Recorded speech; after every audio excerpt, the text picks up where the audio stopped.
Hi! Hello! నమస్తే. Welcome to my YouTube channel Ramdeeps. నా పేరు దేదీప్య. అందరూ ఎలా ఉన్నారు? నాతో కామెంట్ సెక్షన్‌లో చెప్పడం అస్సలు మర్చిపోకండి.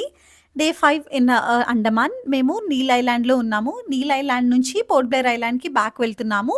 ప్రీవియస్ వీడియోస్‌లో చెప్పాను కదా! మేము ఒక ఐలాండ్ నుంచి ఇంకొక ఐలాండ్‌కి వెళ్ళటానికి ఫెర్రీలో వెళ్తాము అని చెప్పి.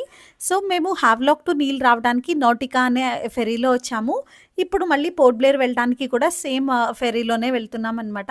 మనకి ఫ్లైట్స్‌లో ఎలాగా ఎయిర్ హోస్టెస్ అయితే ఉంటారో, ఇక్కడ కూడా మనకి ఫెర్రీలో అటెండెంట్స్ అయితే ఉన్నారనమాట. వాళ్ళు అంతా హెల్ప్ చేస్తున్నారు. అండ్ ఆల్సో మనకి ఫెర్రీ స్టార్ట్ అయిన తర్వాత స్నాక్స్ తీసుకొచ్చి సర్వ్ చేయటం, అదంతా నాకు ఒక ఫ్లైట్ ఎక్స్‌పీరియన్స్ లాగా అనిపిచ్చింది ఈ నోటికాలో. ఫస్ట్ దానిలో అయితే ఇలా లేదు. కొంచెం డిఫరెంట్ ఉండింది. నోటికా అండ్ మ్యాక్రోస్ అనేవి ఏంటి అంటే కొంచెం ప్రీమియం ఫెర్రీస్ అనమాట. సో, అందుకని చెప్పి ఈ సర్వీసెస్ అన్నీ ఎక్స్‌ట్రా ఉన్నాయి. అండ్ ఆల్సో సీటింగ్ అది కూడా చాలా కంఫర్టబుల్‌గా ఉండింది. సో, ఇంకా మనము నీల్ ఐలాండ్ నుంచి పోర్ట్ బ్లెయిర్‌కయితే స్టార్ట్ అయిపోయాము. ఈ పర్టిక్యులర్ డే నాకు అండ్ రంజిత్‌కి ఇద్దరికీ కూడా చాలా హెవీ హార్టెడ్‌గా ఉండింది. అంటే ఫస్ట్ థింగ్ మాకు వెకేషన్ అయిపోతుంది అని చెప్పి, అండ్ సెకండ్ ఏంటి అంటే ఇంకా అండమాన్‌ని విడిచి వెళ్ళాలి అని చెప్పి మాకు చాలా నచ్చిందనమాట ఈ ప్లేస్. అండ్ మాకు లాస్ట్ డే ఏంటి అంటే సేమ్ మేము ఫస్ట్ డే ఏదైతే హోటల్‌లో స్టే చేసామో సేమ్ హోటల్‌లోనే మేము స్టే అనమాట. అక్కడి నుంచి అక్కడికి తీసుకువెళ్ళి మమ్మల్ని డ్రాప్ చేసేసారు. సో, ఐటినరీలో ఆ రోజు ఇంకా రెస్ట్ అన్నట్టే ఉంది. మేము అరౌండ్ 11:00కి రీచ్ అయ్యాము. రీచ్ అయిన తర్వాత మాకు ఐటినరీ ఆ రోజు ఇంకేదీ లేదనమాట. ఈ ట్రావెల్స్ వాళ్ళిచ్చింది. సో, అందుకని చెప్పి మేము ఎలానో ఫ్రీగానే ఉన్నాం కదా అని ఒక స్కూటీ అయితే రెంట్‌కి తీసుకున్నాం. అక్కడ మనకి స్కూటీ రెంటల్స్ కూడా చాలా ఈజీగా అవైలబుల్‌గా ఉన్నాయి. మనం స్టే చేసిన హోటల్‌లో వాళ్ళని రిక్వెస్ట్ చేస్తే వాళ్ళే ఏదో ఒక కాంటాక్ట్ నంబర్ ప్రొవైడ్ చేస్తారు. సో, మన దగ్గర డ్రైవింగ్ లైసెన్స్ ఉంటే కనుక వాళ్ళు మనకి చాలా ఈజీగా స్కూటీ ఇస్తారనమాట రెంట్‌కి.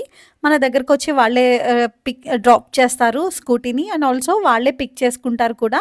మేము అలా రెంట్‌కి తీసుకున్నాము. ఫస్ట్ రెంట్‌కి తీసుకొని లంచ్‌కైతే వెళ్ళిపోయాము. అక్కడ దగ్గరలో ఉన్న లోకల్ రెస్టారెంట్‌కి వెళ్ళి ఆ రోజు మేము వెజిటేరియన్ అనమాట. సో, అందుకని చెప్పి వెజ్ తిన్నాము థర్స్‌డే ఆ రోజు.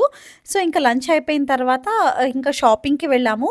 యాక్చువల్లీ మేము రాస్ ఐలాండ్‌కి వెళ్దాము అని అనుకున్నామనమాట. బట్ దెన్ రాస్ ఐలాండ్‌కి వెళ్ళాలి అంటే మనం 3:00కి లాస్ట్ బోట్ ఉంటుంది. సో, మేము 3:00 తర్వాత రీచ్ అయ్యాము. ఆల్మోస్ట్ 3:05 ఆర్ 3:10 అయింది మేము రీచ్ అయ్యేసరికి. సో, ఇంక అందుకని చెప్పి మమ్మల్ని అలౌ చేయలేదు. ఇంక అందుకని వెళ్ళలేకపోయాము రాస్ ఐలాండ్‌కి. దాని బదులు మేము ఇంకా షాపింగ్‌కి వెళ్ళాము. ఇక్కడ లేపాక్షి టైప్ ఒక షాప్ అయితే ఉందనమాట.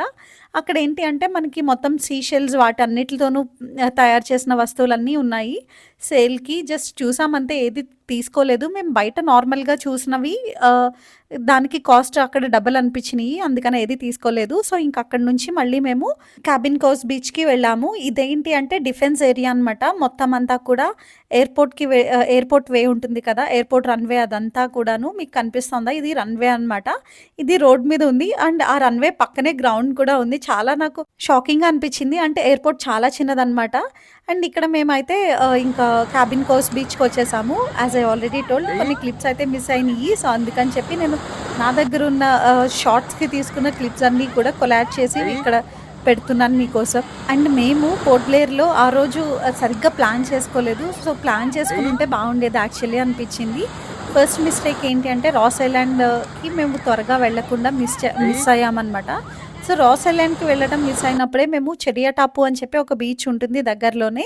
అక్కడ సన్‌సెట్ చాలా బావుంటుందంట. చాలా రికమెండెడ్ ప్లేస్ అనమాట. మీరు కనుక వెళ్తే డెఫినెట్‌లీ మిస్ అవ్వకండి.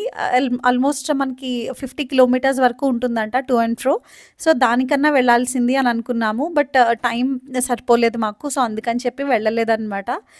షాపింగ్‌కి వెళ్ళటం మేము స్కిప్ చేసి చెడియా టాపుకి వెళ్ళాల్సింది. బట్ మేము వెళ్ళకుండా మిస్టేక్ చేశాము అనిపించింది. మేము ఎలానో cabin Coast beach first day వెళ్ళాం కాబట్టి ఇది వెళ్ళాల్సిన అవసరం లేదు. బట్ దెన్ ఇంకా చేసేదేది లేదు అని చెప్పి క్యాబిన్ కోస్ట్‌కి వెళ్ళామనమాట.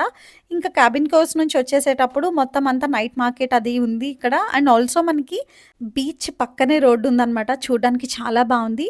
అండ్ ఆల్సో ఆ ఏరియాని చాలా డెవలప్ చేశారు. మొత్తం లైట్స్ అన్నీ పెట్టారు. అండ్ వాకింగ్ ట్రాక్ అంతా వేశారు. అండ్ దానికి లెఫ్ట్ సైడ్‌లో మనకి ఫుడ్ స్ట్రీట్ అన్నట్టు ఉంది. మొత్తం స్ట్రీట్ ఫుడ్ అంతా కూడా మనకి అవైలబుల్‌గా ఉంటుందనమాట. ఈ ప్లేస్ అయితే నాకు భలే అనిపించిందసలు. యాక్చువల్లీ హావ్లాక్ అండ్ నీల్ ఐలాండ్‌లో మనకి నైట్ లైఫ్ అనేది అసలు ఉండదు. అండ్ ఆఫ్‌కోర్స్ పోర్ట్ బ్లెయిర్‌లో కూడా అంతగా ఏమీ ఉండదు. బట్ దెన్ మిగతా 2 ఐలాండ్స్‌లోను కంపేర్ చేస్తే ఇది కొంచెం డెవలప్డ్ అనమాట. As it is capital of Andaman. And ఇక్కడ ఇది ఫ్లాగ్ హోయిస్టింగ్ పాయింట్ అనమాట. మీకు తెలిసే ఉంటే కనుక 1943లోనే మనకి సుభాష్ చంద్రబోస్ గారు మనకి ఫ్లాగ్ హోస్టింగ్ చేశారు. 1947లో మనకి ఇండిపెండెన్స్ వచ్చింది కదా! అంతకు రాకముందే మనకి 1943లో ఇక్కడ ఈ పర్టిక్యులర్ ప్లేస్‌లో సుభాష్ చంద్రబోస్ గారు ఫ్లాగ్ హోస్టింగ్ చేశారనమాట. ఇదొక ఐకానిక్ ప్లేస్ అన్నట్లు. ఒకవేళ మీరు అండమాన్ వెళ్తే ఈ ప్లేస్‌ని కూడా మిస్ చేయకండి. ఇది చాలా బావుంటుంది. ఈవినింగ్ టైమ్స్ మీరిక్కడ కూర్చున్నారు అంటే పక్కనే బీచ్ ఉంటుంది. ఆ వ్యూ పాయింట్స్ అన్నీ కూడా మీకు భలే అనిపిస్తాయి. అండ్ కొంచెం దూరంలో మీకు రాస్ ఐలాండ్ కనిపిస్తుంది. ఇక్కడ మీకు కనిపిస్తుందో లేదో మరి 1943 వెనకాల రాస్ ఐలాండ్ అనమాట అది. సో, మేమక్కడ కొంచెం టైం అయితే స్పెండ్ చేశాము. మంచి చల్లగాలిలో అలా కూర్చోవడం చాలా అనిపిచ్చింది. అండ్ ఇంకొకటేంటి అంటే నేను వీడియో రికార్డ్ చేయలేదు యాక్చువల్లీ. మాకు కొంచెం మంది తెలుగు వాళ్ళు పరిచయం అయ్యారు. జస్ట్ అక్కడ సుభాష్ చంద్రబోస్ గారి స్టాచ్యూ ఉంది కదా! అక్కడ మేము నడుస్తూ వెళ్తుంటే వాళ్ళు వచ్చి మాట్లాడారనమాట. అక్కడ సెటిల్ అయిపోయారంట. ఆల్మోస్ట్ 20, 30 ఇయర్స్ నుంచి వాళ్ళు అక్కడే సెటిల్ అయిపోయి ఉన్నారు. అండ్ వాళ్ళు నియర్ బై ఉన్న చిన్న ఐలాండ్స్‌లో ఉంటారు. బట్ ఏదో షాపింగ్‌కి అన్నట్టు అలాగొచ్చారంట పోర్ట్ బ్లేర్‌కి. సో, వాళ్ళు కనిపిచ్చారు, మాట్లాడారనమాట. చాలా అనిపిచ్చింది. అండ్ వాళ్ళు ఈస్ట్ గోదావరి నుంచి అనమాట.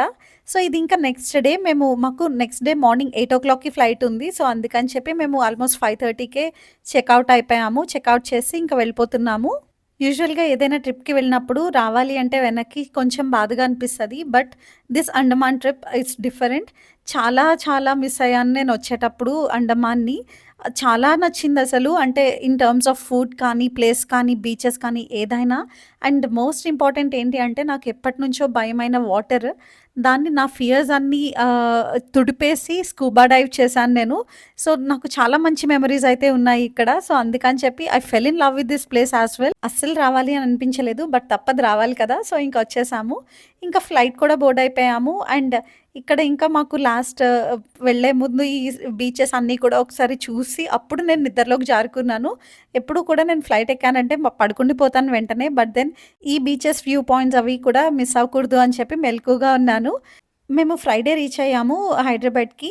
యాక్చువల్లీ మేము 2 డేస్ ఇంకా ఎక్స్టెండ్ చేసుకుందామా అని చెప్పి పోర్ట్ బ్లేర్‌కి రీచ్ అయిన తర్వాత మళ్ళీ ఆ ముందు రోజు టికెట్స్ వెతికామనమాట. బట్ చాలా కాస్ట్ ఉన్నాయి. అరౌండ్ 30,000 ఉన్నాయి ఒక్కొక్క టికెట్. సో, అందుకని చెప్పి సండే వరకు ఉందాము అని అనుకున్నాము ఫస్ట్. చెక్ చేస్తే 30,000 వరకు ఉన్నాయి సండే అండ్ మండే. ఇంకా అంత కాస్ట్ పెట్టి ఉండడం అంటే అంత వర్త్ అనిపించలేదు. మళ్ళీ కావాలంటే సేమ్ అదే అమౌంట్ పెట్టుకుని వచ్చినా పర్వాలేదు కానీ ఒక 2 డేస్ కోసం మళ్ళీ అంత అమౌంట్ పెట్టడం ఎందుకు అని చెప్పి ఆ ఒక రీజన్‌తో మేము రిటర్న్ వచ్చేసాము. లేదంటే ఎక్స్టెండ్ చేసుకోవాలి అని అనిపించింది. చాలా అనిపించింది మాకసలు.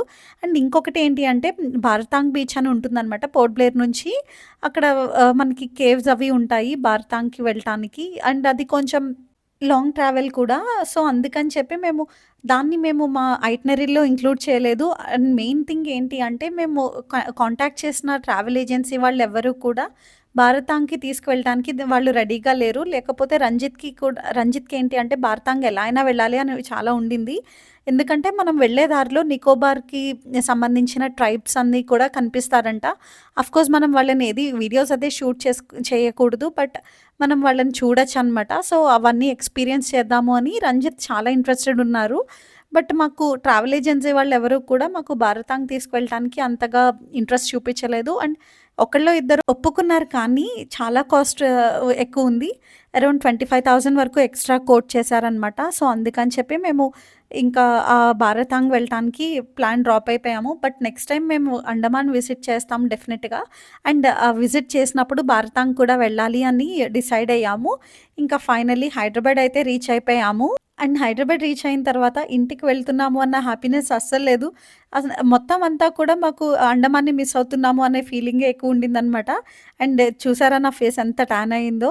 ఆ టాన్‌ని తగ్గించుకోవడానికి నాకు చాలా రోజులే పట్టిందసలు. అండ్ వన్ మోర్ థింగ్, నేను అండమాన్‌కి సంబంధించి ఫుల్ డీటెయిల్స్ అన్నీ కూడా ఒక వీడియో ప్లాన్ చేస్తున్నాను. మీకేమైనా క్వెషన్స్ ఆర్ క్వెరీస్ ఉంటే కనుక కమెంట్ సెక్షన్‌లో చెప్పండి. నేను అవన్నీ కూడా అడ్రెస్ చేస్తాను ఆ వీడియోలో. లైక్ ఐటినరీ కానీ, ట్రావెల్ ఏజెన్సీస్ అన్నీ కూడా కవర్ చేస్తాను. అండ్ ఈ వీడియోకి ఇంతే. వీడియో నచ్చితే లైక్ చేయండి, షేర్ చేయండి, కమెంట్ చేయండి. అండ్ ఛానల్‌ని సబ్స్క్రైబ్ చేయడం మాత్రం మర్చిపోకండి.